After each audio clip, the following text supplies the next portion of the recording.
Alright guys, this being the last reaction video to something Nostalgia Critic. Yes, and coincidentally, 3 Nostalgia Critic videos I've reacted to in a row. Yeah, because you read the title of which Nostalgia Critic video I'm reacting to, and if you remember, the last 2 Nostalgia Critic videos I reacted to, and if you've seen on the Channel Awesome YouTube channel, like, the order of Nostalgia Critic videos that have been uploaded this month. So, you get my point. So that's right, guys. I am reacting to Nostalgia Critic's review of Mrs. Doubtfire. Yes, Mrs. Doubtfire. You know, it's hard to believe, and, you know, for this year, the film is celebrating its anniversary. Wow, you know. And I gotta say, the first time I watched Mrs. Doubtfire fully, I think it was, if I remember correctly, yeah, it was a little bit after, you know, the unexpected sad passing of Robin Williams. Yep, I remember that day, and I think for a lot of us, you know, we remember the day that just out of nowhere, and to be hearing this on the news that we lost a comedy legend, and how much of a sweet man Robin Williams was, it was really unfortunate, it really was. And of course, you know, obviously around the time when he passed away, because everybody, you know, celebrating, you know, in his memory, you know, remembering him, and, you know, going through, like, anybody, like, watching some of the best movies he's done, you know, like, from this, Aladdin and Hook, you know, and the list goes on. And for Mrs. Doubtfire, because this had some pretty good, there was some great stuff to it, from funny moments to emotional moments. Oh gosh, I mean, I tell you, what goes on in the movie / the story, and for, you know, Robin Williams' character, Daniel, you know, he's now become a divorced father, and, you know, he's trying to spend more time with his kids. And, you know, who says that Robin Williams or any other funny guy, you know, comedic person could do serious and emotional stuff? Well, I mean, there's been Robin Williams, there's been Jim Carrey, I could go on. They are good at doing some serious stuff, so, yeah. So, I'm interested to see what Nostalgia Critic has to say about Mrs. Doubtfire. Obviously, he's gonna have to say some positive things about it. And, oh boy, because there's no doubt, because what he's going to say on Mara Wilson being in Mrs. Doubtfire.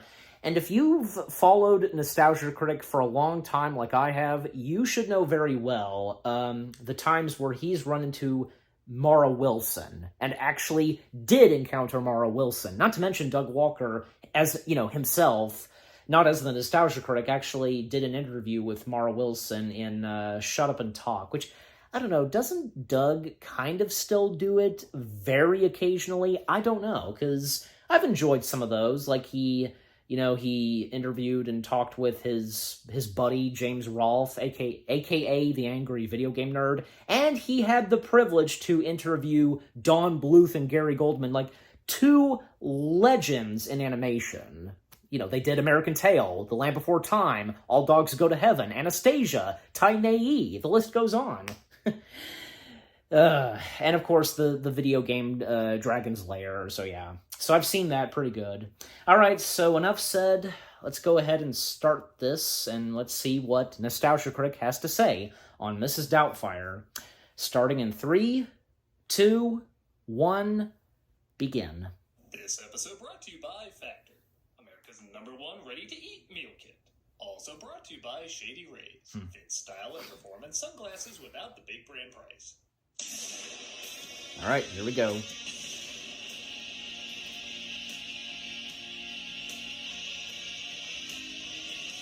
And this one, the intro is short, so.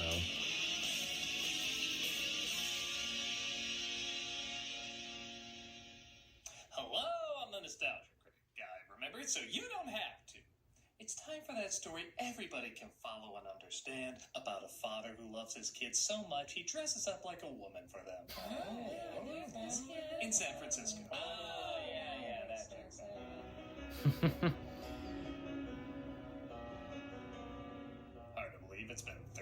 since this comedy blockbuster came out. Mrs. Doubtfire is one of those movies that should be formulaic and gimmicky, and yeah, okay, it is, but it also added some new elements, both comedically and dramatically, that helped it stand out. It did. It's a film that's by no means perfect, but the improv of Robin Williams, smart directing of Chris Columbus, hilarious cast, good writing, Chris and Columbus. amazing makeup effects helped the film stand out even all these years later.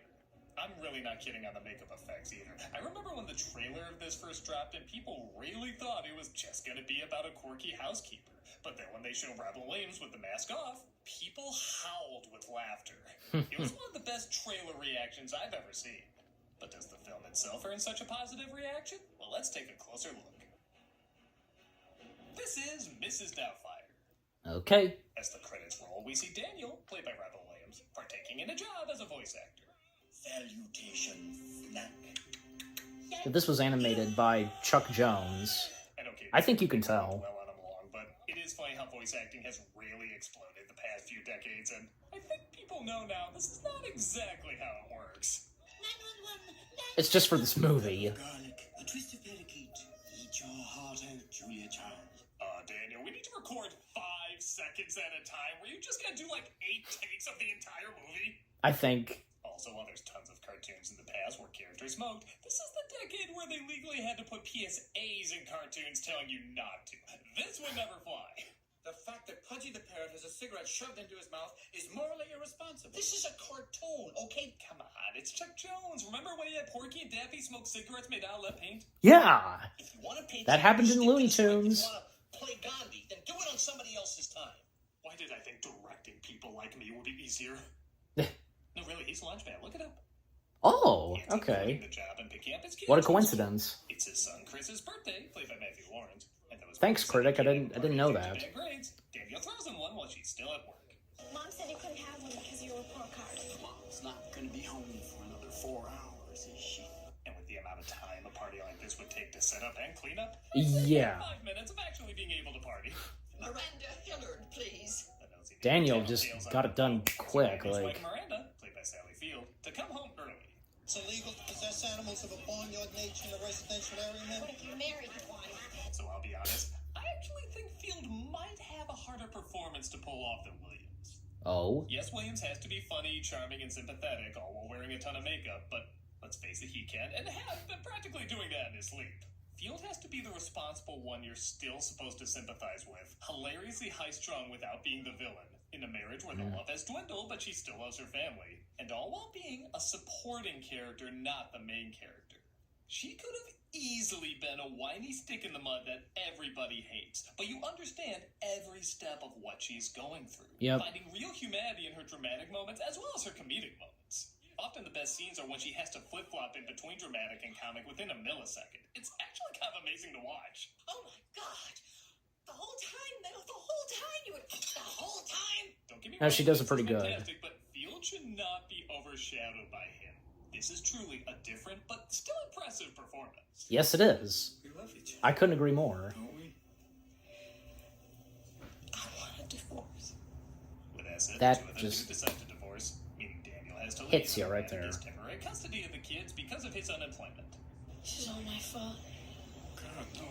I should have never had a birthday, Dad. Oh, don't blame yourself. That's on your mother and me. Meh. Oh, you mean the party? Yeah, well, He says goodbye to his kids, Lydia, played by Lisa Jacob, and Natalie, played by Yep, there it is. no one worth mentioning. In all seriousness, Mara Wilson is totally fine in this. She has Of a course. lovable, cute little kid. and This she was does her that acting debut, I Honestly, think. the cuteness could have been exploited a lot more when the kids find out the secret and they decide not to tell her because she's too young. and Just she's them. undercover. Most movies would jump at the opportunity to have her know and give a lot of funny reactions, but the film is smart and knows it has to play real sometimes. And all the performances, including the kids, reflect that. The divorce, for example, is handled really respectfully. Yeah. You really feel like these two used to be in love, but just aren't right for each other anymore. Well, our problems will be waiting for us right here when we got back. We'll move. Please don't joke. Okay. I'm not gonna act like this Not- is the not a first good time to family film joke have the around. main character's divorce, but it really wasn't that common until the mid to late 90s. A lot of people were legit surprised they didn't get back together at the end, but also appreciated it wouldn't have felt right if they did. Yeah. On that note, have we got 20 minutes without a supercut of wacky Williams improv? I do voices. Yeah. We've come to this planet looking for intelligent life. Oops, we made a mistake. Figaro! Life is played out as when directors would instruct Williams to hold their film hostage with wackiness, and it does lead to this remark. The birdcage. I used to. If I was blue and amazingly censored, you find this hilarious. Okay. You seem like So I had a feeling, because I did have a feeling that he was going to mention Mara Wilson, and, like, you know, again, when she actually, you know, appeared in something Nostalgia Critic review that she was in, and just terrorizing Nostalgia Critic, it was pretty funny. So, of course, you know, that was just part of the bit and the skit, you know, in the Nostalgia Critic video that she appeared in, so... And, yeah, of course, we all remember, like, I think one of Nostalgia Critic's most popular uploads, like, the reviews, like, maybe not up at the top list, like, right next to, say, The Room or the It, you know, from 1990, with Tim Curry as Pennywise, but, Nostalgia Critic's review of Thomas and the Magic Railroad, now that was a good one, so, alright, back to it. He gets a job packing boxes at a studio, and the kids aren't too blown away with his living situation. How do you like it? nah. It's okay. Detestable. Dude, he has a place in San Francisco. That's worth like 9 of you kids. And he just got there, I'm so... placing an ad for a housekeeper. Oh, sounds like shenanigans. I'm in. He alters the number and decides to troll Miranda with bogus inquiries. I have 2 girls and a boy. I don't work with the males, because I used to be one. Again in San Francisco, that will get you more jobs than hang-ups.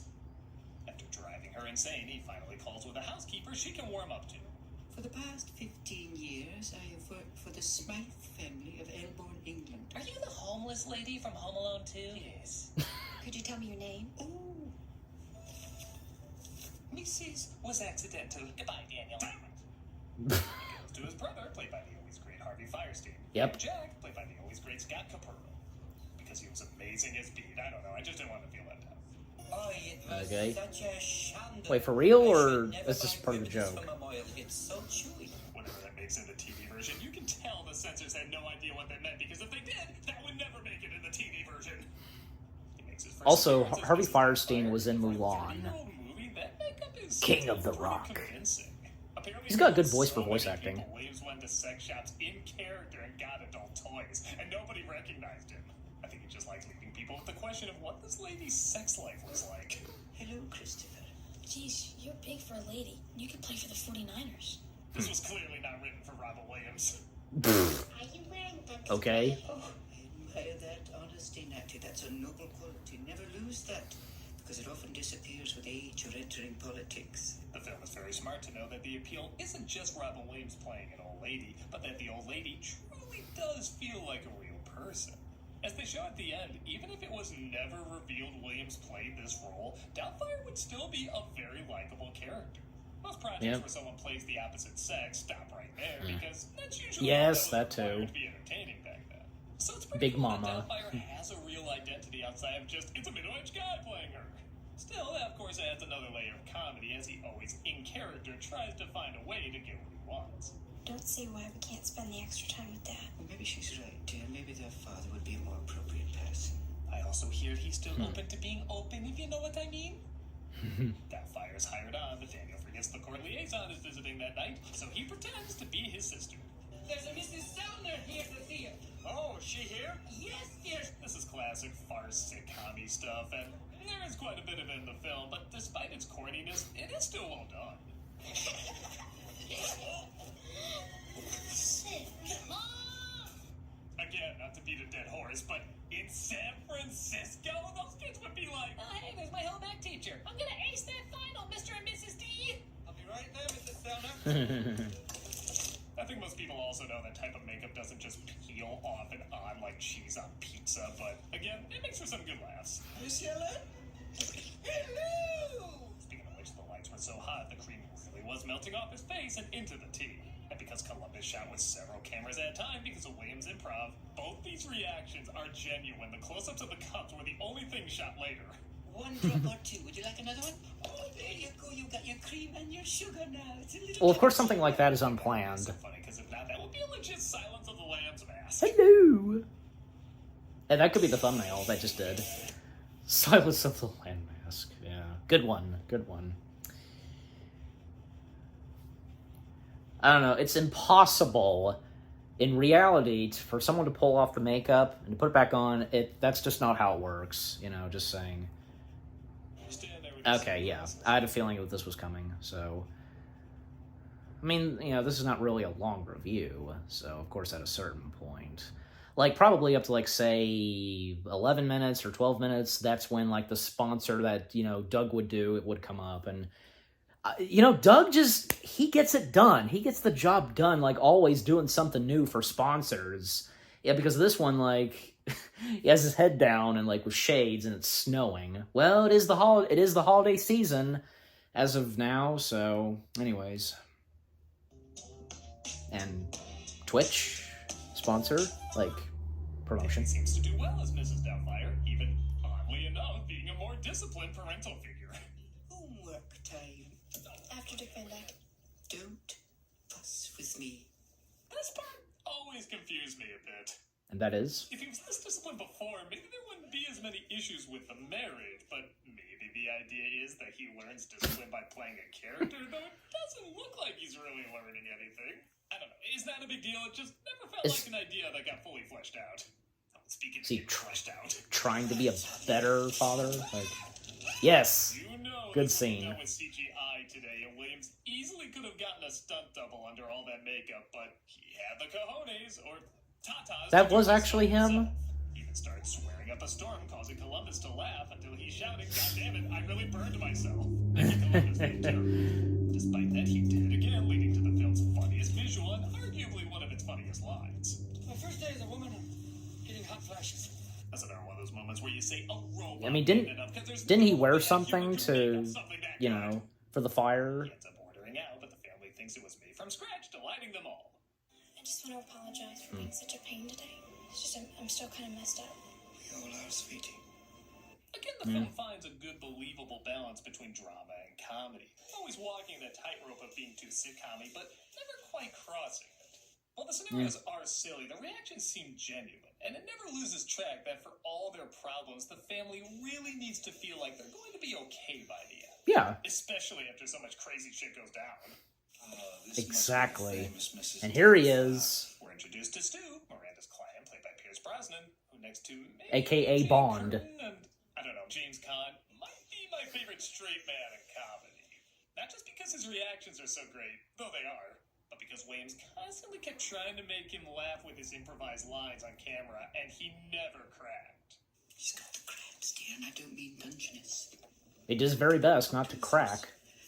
That straight face of looking at Williams dressed as an old lady, doing your British accent, insulting you, and constantly acting not insulted is pretty hilarious to watch. Will you excuse me, dear? Call of nature.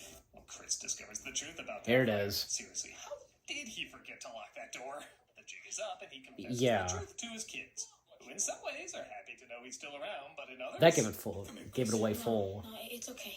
Don't want to hug you or anything. Not just yet. I need at least 3 serious Boy Meets World episodes to process this. At first I thought this reaction was a little odd, but the more I think about it, this kid's folks got divorced, a new lady is around all the time, the lady is a man you just saw pissing, and that man is your dad. I'm kind of shocked he can stand on 2 legs and talk after all that. You can't tell Mom, okay? Because if she finds out, I'll only be able to see through plate glass.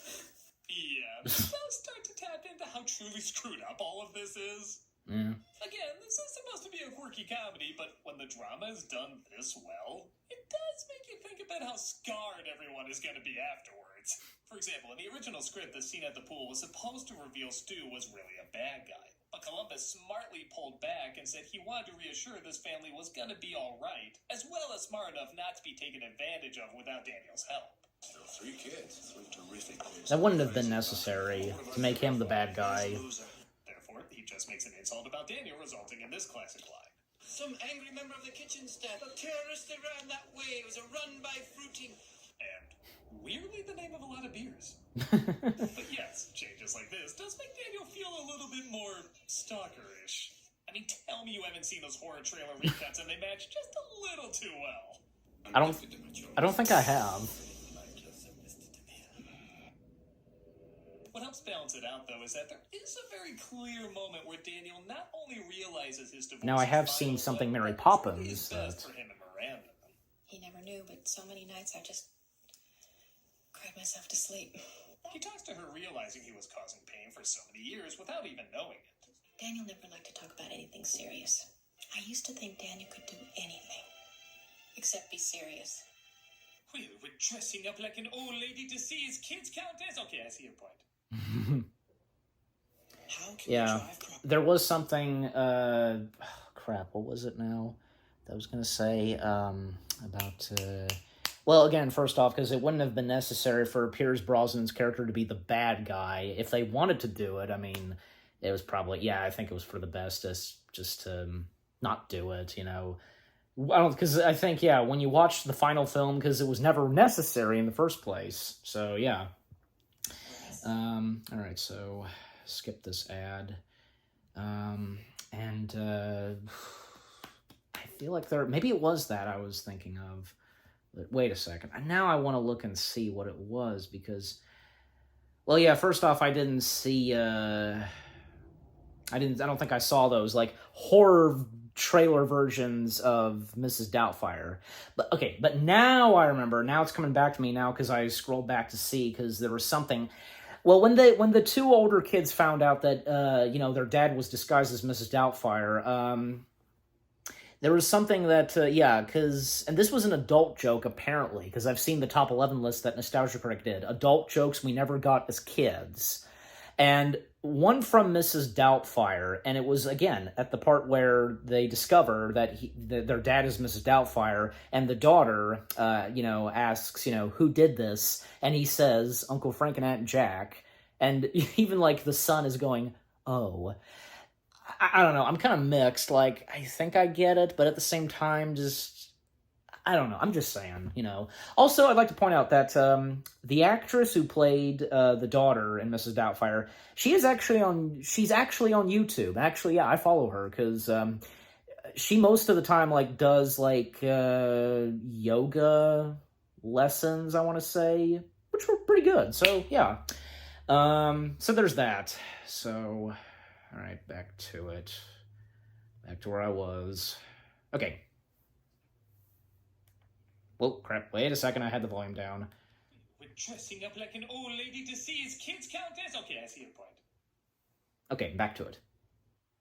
At the studio, when he thinks nobody is looking, Daniel performs an educational show that, of course, a big-time producer just happens to eavesdrop on. And he liked it. I didn't know anybody was watching. Yeah, this took place at Christmas. This be a Hallmark rom-com. I think kids would like it. They'd be entertained, they get some information, too. And I should know. I had a show before I took over the studio from Daniel Clamp. Oh, yeah. It's him, His yeah. ideas, but derp, Miranda's birthday is that night, and he's advised not to cancel. I can't cancel. I'd be blowing a huge opportunity. Take my advice. Don't cancel. Oh, don't worry, though. They're both scheduled at the exact same restaurant. Oh, how Urkel and Myrtle get out of this one. Yeah. Again, this could be too corny if in lesser hands, and they do partake in a lot of the usual tropes, but it really is the reactions of the cast that make it work. From the producer trying to somehow yell under his breath. Why in God's name are you nervous? What going on? Brosnan and Field's subtle facial expressions. I have to go take my medicine now. Well, we have water at the table. I can't take it orally, dear. I had to grow up with this on VHS, and thank God widescreen has become the norm, because missing half of these looks really is missing half the comedy. Yeah, it is. VHSs back then with, Have another celebratory you know. drink adds to the confusion of why he would sometimes go to the wrong table. I'd like you to meet the host of your new show. I'm a hip old granny. Hip-hop, bebop, and yo-yo make a wicked cup of cool. Okay, not every Williams improv was gold, but he had like 10 of these. Rumpelfoster, baloney bump, bit of the old cunning linguistics. He's got a power tool in the bedroom, dear. Again, how can you not laugh at that? Because... He had spice to Stu's dish, knowing he's allergic to pepper, but didn't quite know he was that allergic. how severe he'd be. Again, I don't know if you're supposed to see Daniel as 100% a good guy here. And of course, he wasn't intending to murder him. The day, though, by giving him the Heimlich, but he does also expose his true identity. Yep. The whole time you would... The whole time. Don't talk to me. Don't touch me. Don't touch me. I have to go. Not since Ramesses and Prince of Egypt have I seen like 10 different expressions in seconds that were all believable. Oh, yeah, I mean, I'm sure now Sally nailed it. I'm suggesting a period of psychological testing and perhaps treatment for your peculiar and potentially harmful behavior. I mean, to be fair, if you read all that, wouldn't you give a similar verdict? Daniel makes a big speech that, again, is very close to Patch Adams Schmaltz, but I think the fact that he does have to face the reality of his actions does balance it out. Whether intentional or not, we do buy that his actions are coming from the heart, but his methods are coming from the place of absolute insanity. Well, tell people about it. What I like, though, is after he gets a show based on Mrs. Doubtfire, Miranda and him meet up to put aside the past and figure out what's best for the kids. Showing they can have a better understanding of each other than the courts can, as long as they truthfully address who they are as ex-partners and as parents. But I know And somehow co-parenting. We'll be all right. We'll get through this. But the kids, I don't want to hurt our children. Apparently both these two had been through divorces at that point. So they could Oh, have yeah. in this conversation with such a bizarre backstory feeling legit believable. Daniel, the kids need you. I need them. And that's why this movie was perfect to have them. Kids ready to view their new babysitter. Come on, guys. Come on. Get up. Let's go. I was hoping it was Mrs. Doubtfire. They're of course ecstatic to have him back, and the film ends with Doubtfire on her show talking about the difficulty, but also the importance of divorced parents still raising their kids with love. Some parents, when they're angry, get along much better when they don't live together, and much better mummies and daddies for you. Remember, like I said before, this wasn't as common back then. Most family-centered comedies have the couple reconciling, so making this choice to keep them apart, but also in a way that shows everything will be okay, was kind of a big deal. Just because they don't love each other anymore doesn't mean that they don't love you. To this day, when I hear someone's divorcing, especially someone with a family, I do think of these words and this imagery, and wonder if the kids who grew up with it think of it too. There are all sorts of different families, but if there's love, dear, and you'll have a family in your heart forever. And a good Unless it's speech. a celebrity divorce, in which case you're screwed. Ugh. And that was Yeah. Mrs. Doubtfire. Yeah, it can be Sad a but little heavy true. here and there, but it can also be very funny and very touching. While it certainly has a lot of overused tropes, it's a comedy that should be celebrated not just for what it does, but what it doesn't do. It doesn't get the couple back together. It doesn't make the other love interest the villain. And it doesn't only rely on a man dressing up as an old lady to be funny. For all the familiar beats it had, it also tried to bring in some new elements that matched the heartfelt tone, but also got mean enough to be pretty damn hilarious. The acting is very charming and Mrs. unbelievable Doubtfire just- performances. And the clever dialogue That was funny. mixed with Williams' clever improv makes for a lot of great comedy. All these years later, it's still a solid film with some solid laughs. Absolutely. I'm a nostalgia critic guy, remember? So you don't have to. Alright, see you next time, Doug.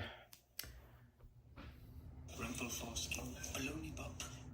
You always gotta, like, you know, do... This month for cameos for Always, like, yeah, play something fun, an audio clip that's really good for, you know, when you show the Channel Awesome logo, you know, always, like, a perfect and funny audio clip, just, yeah. Alright, so that was Nostalgia Critic's review of Mrs. Doubtfire, and that was pretty good. That was well done. Alright, with all that being said, jump cut to my thoughts now. Hey guys, so that was my reaction to the Nostalgia Critic's review of Mrs. Doubtfire. Yeah, and again, that was pretty good. All that Nostalgia Critic had to say on Mrs. Doubtfire, I think was pretty well said. And how, you know, yeah, I mean, because Mrs. Doubtfire is not really the best, you know, one of the all-time greats, but it's still, you know, still, there is something to Mrs. Doubtfire that's just so charming, you know, and great, and with, you know, and in Mrs. Doubtfire, there's a lot of great funny moments and a lot of great emotional stuff. And, before I started this reaction, I was thinking of this, and, I was thinking, well, is Doug going to mention this? Usually, Doug, as the nostalgia critic, would sometimes bring up stuff. In fact, yes, he did. Brought up some fun facts on what was considered to be in this movie and so on, or even sometimes bringing up deleted scenes or alternate takes. Well, I was thinking of one deleted scene, and every time I think of a deleted scene from Mrs. Doubtfire, I always think of the one that, golly, I think hits hard. It's, it's the aftermath of, what happened at the restaurant, and of course, yeah, they all find out that he was disguised as Mrs. Doubtfire, and, when Daniel came into the house, he wanted to change clothes, and they have a little bit of an argument, and up to the point where, yeah, because the kids were upstairs, at the bottom of the stairs, and they of course overheard it, and, Daniel saying, I'm their father, they love me, and Sally Field's character saying, I'm their mother, and they love me, and the daughter just, shouts at them, I hate you both, God, that hits hard, I think, it's understandable for her saying that because, the emotions that are not just going through her, but, for the other two kids as well, they just can't take it anymore, and they just had enough, and they're just heartbroken to see what's going on with their parents and so on, and just, yeah, you get my point. So, had it been in the film, I don't know, if it would or would have not worked in the film, with it not being in the film, it seems to work fine, the final film itself. And I remember, seeing a clip of this on YouTube. That deleted scene was shown, on one of, the morning channels, either the Today Show or Good Morning America. I feel like it was the Today Show, because something came up, they were talking about Mrs. Doubtfire, and, they played that deleted scene in that part where, yeah, the daughter said, I hate you both, yeah. So, it's, I have no problem with Doug not bringing it up. If he wanted to or not, it's fine.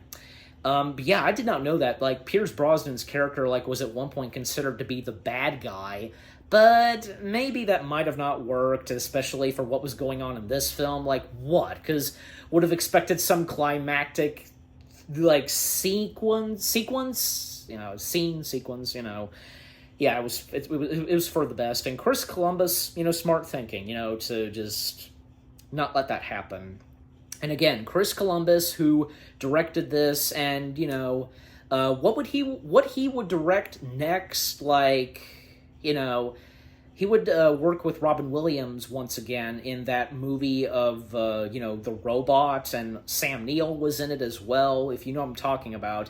That was a pretty good film, because I did get to watch it, a while back, and it was so good and emotional. Oh my gosh, I tell ya.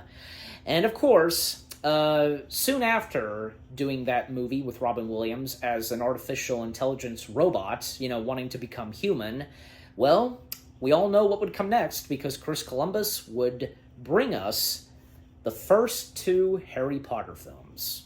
It is hard to believe that, I'm pretty sure because, when people saw who directed the first two Harry Potter films, they couldn't believe, oh my gosh, Chris Columbus. And, you can definitely tell because of the whimsical stuff that Chris Columbus has done in his movies, and, and what's in the movies that he's directed. You can definitely tell. And I keep forgetting because he directed the first two Home Alone films. Yeah. But he's also been a writer and producer. Most notably, he has written, and brought us the Gremlins films. Yeah, not to mention the one guy who wanted to, do a show for Daniel, because, yeah, he was the guy dressed as the vampire in Gremlins 2, the new batch, yeah, for the horror channel.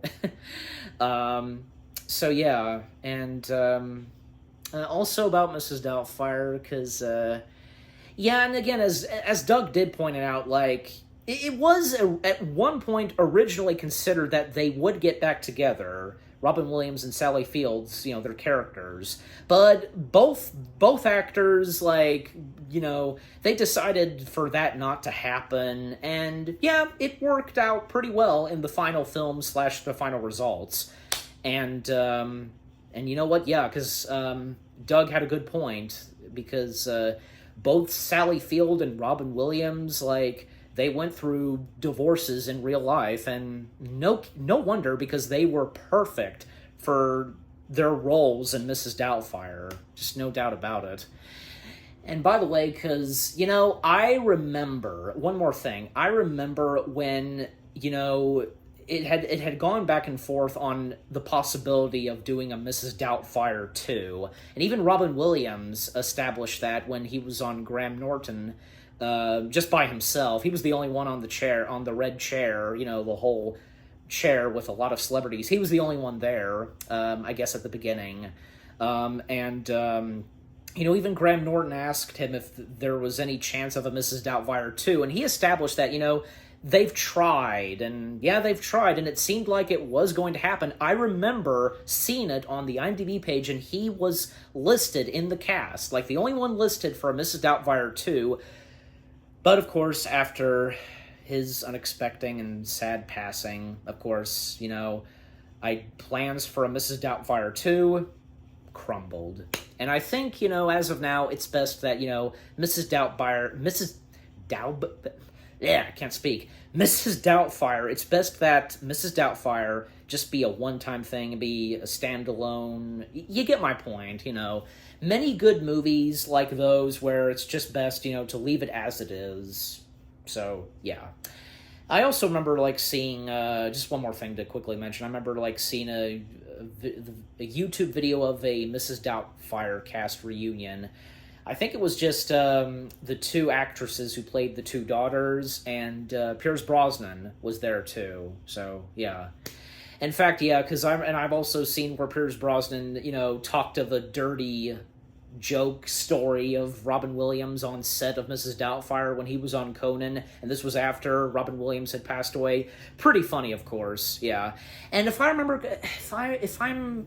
correctly, I think he was James Bond at the time when he did Mrs. Doubtfire. I am pretty sure, because he'd have to be, because, like, he started, you know, playing James Bond somewhere in the early 90s, I'm pretty sure. Yeah, because, yeah. Okay, but overall, Nostalgia Critic's review on Mrs. Doubtfire and what he had to say on Mrs. Doubtfire, pretty good. And I think, yeah, what he said about Mrs. Doubtfire, well said. And what about you guys? What did you think of the video itself? What did you think of my reaction? Leave comments and give this reaction video a like, as always. And again, this being the last Nostalgia Critic video I'm reacting to for this month, and the next batch of Nostalgia Critic videos I'll be reacting to next month will be all Christmassy. So stay tuned for those. So, with all that being said, thank you very much for watching. I hope you guys enjoyed my reaction to Nostalgia Critic's review of Mrs. Doubtfire. More reaction videos are on the way. They're going to be awesome. Keep looking forward, and I'll see you guys in the next video/reaction. And happy anniversary to Mrs. Doubtfire. Take care, and peace out.